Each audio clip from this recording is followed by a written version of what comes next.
One drink almost killed me. That is not an exaggeration. I've had drink problems all my life, on and off. I stopped a couple of times, and eventually in 2006, I went to the doctor and said I need some help. I need some diazepam again. I'm going to make a really good go of this and not relapse. So I got the course of diazepam, 7 days, and I was off the drink. I stayed off the drink and kept myself really fit for 8 years until 2014. Now I was going to the gym every day, even when I was on holiday. I was traveling around Europe, having a great time. Not a serious relationship with anybody or anything. Just doing my own thing. I thought that's the best way to have no stress, keep sober, keep healthy. My relationships with my daughter and my family were very strong then. Our finances were good. Bought a new sports car, living the dream in a way because I'd retired reasonably early. So we'll go to 2014 now. Feeling great. I was persuaded over a number of weeks to have just try one. I knew that it may be the start of something bad again, but I wasn't quite sure. I thought, well, 8 years, surely I must be fit and strong enough to take one drink and show people really that I wasn't an alcoholic, because there's still a stigma about alcoholism. And if you don't drink, people want to know why. But when you're sober confident like I am now, you just say, look, I don't drink, I don't want to, end of story. But I wasn't like that then. 2014, 8 years off, feeling amazing. Best shape I've ever been in my life. Because I was eating very healthy, all this sort of thing. So I just had one can. As I poured the lager into the glass, I thought, well, am I going to risk this? And I was frightened to drink it. But to show the people around me that I could still drink, I thought, well, I'll try half a pint of it and just sipped away at it. I thought, I don't really like this particularly, but I'll go with the flow. I'm not going to throw 8 years sobriety away for one can of beer, half a can of beer. That got over. Next weekend, I was out and was prepared again to try another drink. I thought, well, come on, half a beer won't be a problem. Then I had a couple of halves of beer. I thought, well, maybe I'll knock it on the head. And then we travelled down to the south of France in a motorhome. Very stressful journey.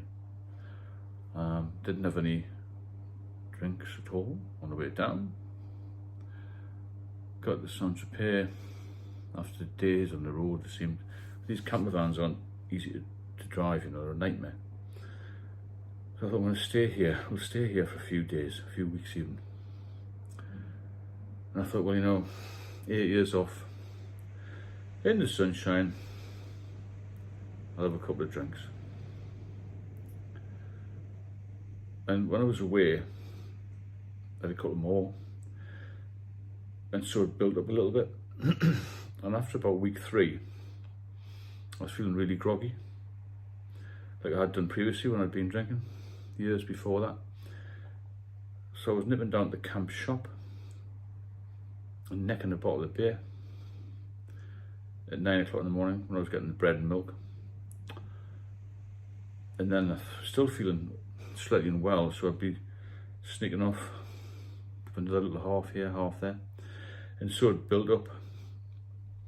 And after 6 months of seemingly innocuous drinking now and again, I was back to square one, where I had been years before, drinking every single day.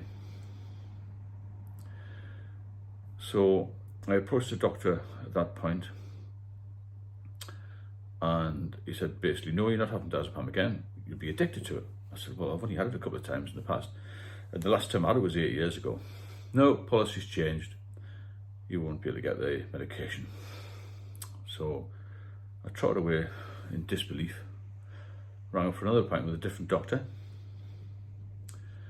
Can I have this diazepam, please? I knew the diazepam was the only thing that would get me off, because in the past I've had seizures when I just stopped.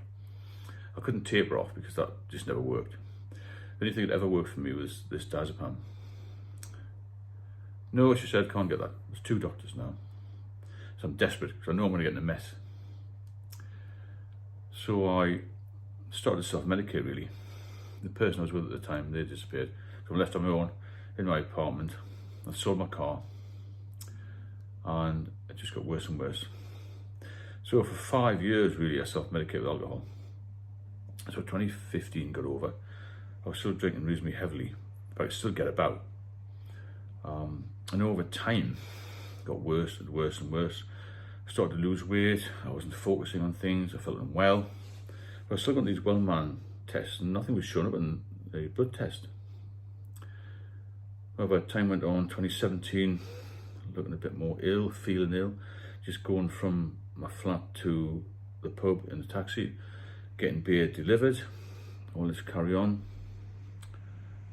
Got worse and worse. 2018 comes along, and then 2019, when the real problems occurred. July 2019 was my father, who passed away sadly. It was his birthday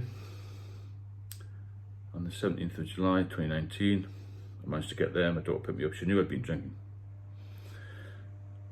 and did that. And I was drinking Peroni, and people knew I had a major drinking problem by then, so I'd lost so much weight and I looked very unhealthy. Got the birthday over.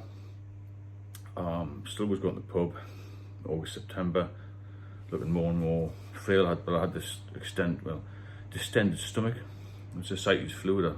I found out later, because the liver can't process the fluid. And then one of the guys in the pub said, "You look terrible." So I took a long, hard look at myself in the mirror. I thought, Jesus, you grey I was. I was unshaven, completely gone, really. I couldn't even walk properly. I didn't realise I was in such a state, but I looked back, the flat was a mess. All I was doing was getting up midday, having a glass of beer, a glass of cider or something, just pulling myself around, try and get a shower now and again, which was rare, and then get to the pub again. I had about 40 slabs of beer in the cupboard, so I was so anxious and so frightened that I would run out. The anxiety was at a critical point, really. I couldn't deal with anything. I couldn't deal with any problems. Could hardly manage to open the post. I wasn't eating at all then, really. Just picking little bits of the odd pizza. Maybe I'd try some soup now and again. That's an incredible amount of weight. And this guy said, "I think you need to get to hospital." I had this huge stomach. I had a hernia in my stomach as well, umbilical hernia. So he said, over the period of 2 or 3 weeks, he said, "Well, look, if you don't get yourself to hospital, I'll take you." So I'm not having that embarrassment. Anyway, on the Wednesday morning, I had a couple more cans of beer, and I thought, I'm going to have to get to hospital. I rang 999, which may sound a bit over the top, but they got here and said, "You are really ill. You're going to have to go to hospital now." That was October 2019. I was admitted to the acute medical ward, and told 2 or 3 days later that I had liver issues and alcohol problems and ascites, and also spontaneous bacterial peritonitis, which can be fatal. So they drained all this fluid off, 26 litres I think it was. Bear in mind, 26 litres weighs 26 kilogram of excess fluid. And that became a regular thing, the ascites fluid. By about the January, I've had seizures in hospital as well. I was in hospital from October to middle of November. By about the January, it was full-blown COVID then. I was in and out of different hospitals. I'd had low sodium level. I'd been in intensive care. My chances of survival in October apparently had been 50-50. Managed to get rid of all this spontaneous bacterial peritonitis, which was good. I still had this accumulation of fluid. They did a couple of little procedures, try and get rid of that. Still didn't work. Another year into it, I still had this massive stomach and a huge umbilical hernia. And I had to stay with my elderly parents at that point. I couldn't look after myself. I was in a wheelchair most of the time. Couldn't walk from the door to the ambulance without assistance. I was going every week or so to get, every 2 weeks to get this fluid drained off. Anyway, this umbilical hernia split and I started to bleed heavily. Ambulance turned up again. They put 2 blast bandages on me. I nearly bled to death. Got taken to resus. They managed to do something there and stitch me up. Would you believe? This is all in the middle of COVID. The hospitals were at full pelt then. When I'd gone to resus, the surgeon had his kit already and he said, if this doesn't work, there's not much more we can do. Because if you get this ascites fluid leaking out of your umbilical hernia, then that can be fatal. Because it gets infected, you see, and it can just crash the organs. Fortunately for me, I must have had an angel on my shoulder. They managed to stop that. And then about a week later, I had an emergency operation to fix this hernia. It was about a 4-hour operation. I couldn't actually believe it when I woke up and I'd come round. I just thought this is the end of it. Because there was 2 anaesthetists took me in for that umbilical hernia repair. So I've got no belly button really, so it's just a complete scar across the middle of my stomach. And then still feeling terrible.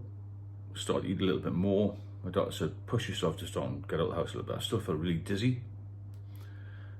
So I thought, well, I'll stand at the front door, get some fresh air. And I went to the dustbin and I walked 10 yards and 20 yards. And then on the 14th of July, 2021, my father passed away. I was terribly underweight. I thought I'd not even going to make the funeral. I was so ill. But something inside me just pushed me along. And I got myself some more food and I managed to get the funeral with the assistance of my wonderful daughter and her partner. Got that over with and I thought, I've got to fight on here. I've got to really fight on. I wasn't going to lose my life to this. So I got myself on a very strict diet.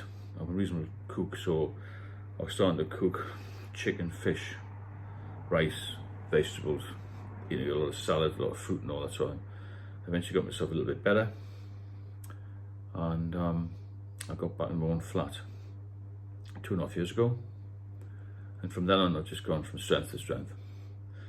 But let me tell you this, it was one hell of a battle. I've been in a few battles myself with the job I used to do in London, but this was incredibly difficult. And after 5 years to the month now, it's still incredibly difficult. But I've got a wonderful partner who's very, very supportive as well. And I'm here to help you if you want help. But I'm telling you now, one drink for me will kill me. And it'll kill anybody else who's dependent, because if you have a look on the comments of some of the videos, there's a lot of people out there who relapse. And they relapse often. Now, when I was in the hospital, I said to the surgeon, the head surgeon of the hospital, it's a big hospital, the Freeman Hospital in Newcastle, I said, you know this 8-year period when I had no drinking, I was fit, going to the gym and all that, did that help me? He just went, no. The damage was done when you were young. The damage was done when you were young. So you've got to stop as soon as possible, okay? Because I was in the illusion I was drinking lager and it would be fine. Never touched spirits or wine, anything like that. The damage was done when I was young. I was drinking heavily, you see, and I was drinking not too much heavily really, but more steadily every day. I had some alcohol in my system, and that's what does the damage. It's long-term, regular use. Even if you stop for the 8-year period, it's not going to change anything really. It might help the other organs. I mean, I've got friends who've got pancreatitis and all sorts. I take lots of medication. I don't take any medication. I go to the gym every day from here, even on holiday or when we're away.